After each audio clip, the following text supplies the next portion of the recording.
It's an insight into this feeling that sometimes it feels weird to acknowledge that we as men maybe have a conversation that needs to be had. We talk a lot about the conflict and pain across the gender spectrum in today's society. I think that conversation has shifted, at least in recent times, towards the more marginalized groups, and then that leads to well-deserved and important and critical, but sometimes I can also feel like it leads to a little bit of a generalization, majority group feeling, and obviously as men we sort of fall into that, and I guess the social permission to really go out and work on some of these things, in ways that would be helpful, in ways that really could shift the conversation, shift the dynamic, hopefully, alleviate some of the sources of the problems. You hear the term toxic masculinity all the time in society today. And it's like,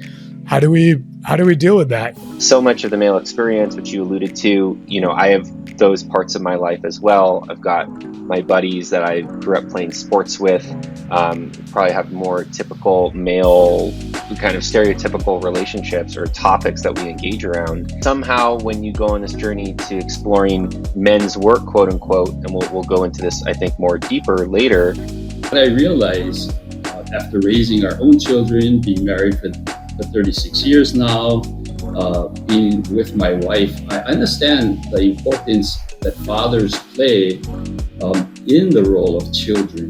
Moms, women have their place, and they were always known as that nurturing role model, and men would provide in the ways of finances. This is traditionally, right? Finances, and even consider the discipline, right? You wait till your dad comes home.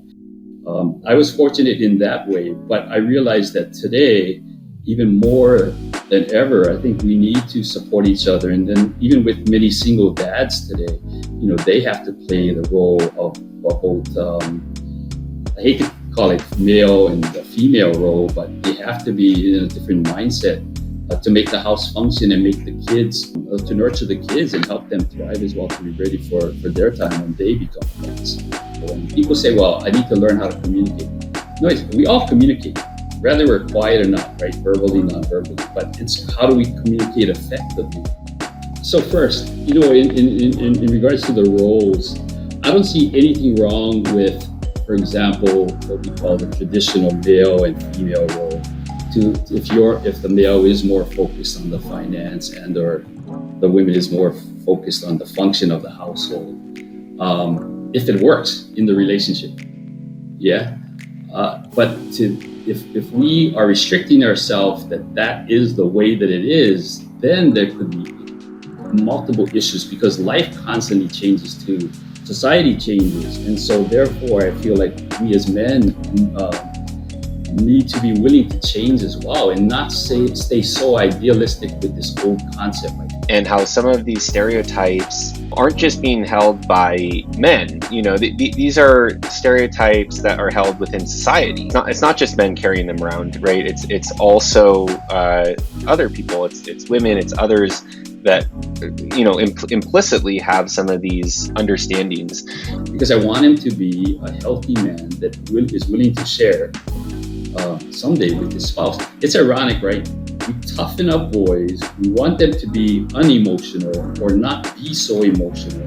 Then they into a relationship with a woman, perhaps. And this is kind of the typical or general, I feel. It does not apply to every woman, but girls are normally nurtured more than boys and allowed to be emotional, because our ideals of what it means to be a man. That for me is I feel like my mission.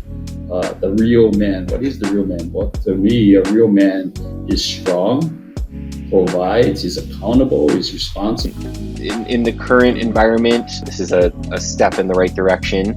Men, I think, have been outed, as you alluded to earlier, Rahul, as kind of the problem. And that there's a lot of confrontation of that process, though it may be needed or legitimate, justified, is vilifying this group of people who have been kind of cut off from their ability to develop emotional intelligence. The other factor too that I feel like society has changed so much and it's gone wrong is the idea of not living with the identity or connection to spirituality.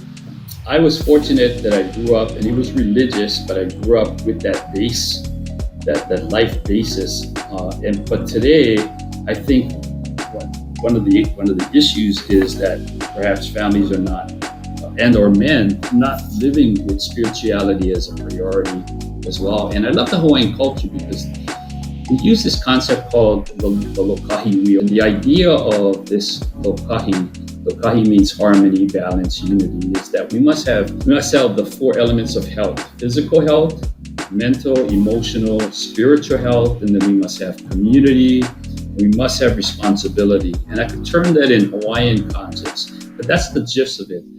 Although we may have something in this pie, if you look at it as a circle divided up into a pie, having these elements, regardless if one is larger than the other, just because of where we're at and living our life today, such as Kuleana, for example, we got to work. We got to work to survive, to make an income, to live as a normal society person. Anyway, having those elements are really important. That's one Hawaiian concept, which is called the lokahi wheel. The other concept on a larger scale culturally is using the symbol of a triangle with a circle around it. The peak of the triangle on the top is spirituality or God, or what we call Akua, Keakua na Akua, the one God, multiple God concept. So that's one peak, one point. To one side on the bottom is the human life, the connections. In Hawaiian we say kanaka or ke kanaka. As humans, as just one part of that triangle, right? And connecting to how it's part of a larger spiritual journey. And as we talk about all of this, right, I think what I've felt within myself is a desire to address, I think, what I view as sort of the challenge, right? So I think for all three of us, by virtue almost of having this conversation, right, it comes from a place of being bought in to all of this, right, and viewing that it's important in both its independent, in the human context, but also in the context of societal healing, vibrant living, spiritual enlightenment. And I think what I feel alongside that, right, is some of that tension that we articulated at the beginning of the show, right, which is if I kind of imagine taking this conversation on the road, right, to a group of people that might be less open to it or maybe less bought in, right, immediately what comes to mind for me is the comparisons that start to emerge, right? Like if we're talking about male experience, right, sort of the pushback on it that often comes back is like, well, okay, but you still have it easier, right, as a man than I do as a woman, or that I do as a transgender person, or oh, you still have it easy as a well-off, urban man than we do as XYZ, right? And I think we're talking a lot about this, like creating safety and a space to open up this dialogue. And again, I think that's all intuitive and we're bought in, as this. Whatever that aspect is, faults, talents, whatever it might be, creating an environment like that, I think, is really important on a smaller scale. And if you got all these little pods happening everywhere like that, then a larger healing can take place. Thanks for that, Kavika. I hear spaciousness in your response and answer, that there's enough room for everyone's experience, and it doesn't always feel that way. And there is sometimes experiences of scarcity, or there's sequencing challenges, logistical challenges. Who goes first? But really, in a broader sense, talking to some of those spiritual understanding and principles you're speaking about, the wheel of unity, there is space. There's really enough space for this experience and for the other, and that's really what's needed, that realization as we dawn into that together. There is space for all of it. That's where we'll find the spaciousness. And like, oh, okay, it's possible. Let me share this. This is sort of circling for me. It's a quote that I heard, and because especially men are task focused. That's just the way that we oftentimes in general are developed. brain-wise and in action. So this quote, it simply says, don't focus on what you need to get done. Focus on who you need to be in order to get it done. And so when you ask the question, sort of is the real man? For me, it's about being responsible. It's about being accountable. It's about being nurturing and loving and having strength, though, being strength or having not just physical, but emotional strength, mental strength as well. So it's working on these different character aspects, both, and that applies to both men and women, which may look different too, but those are things that I think makes up a real man, especially being accountable, being responsible. I think there's a process of learning, and that starts with willingness. I think next is being open-minded, and then learning something new, and you have the right to decide if it's for you, and then commit, and then it takes practice. And practice takes consistency, takes action, and through that, I feel like anybody can grow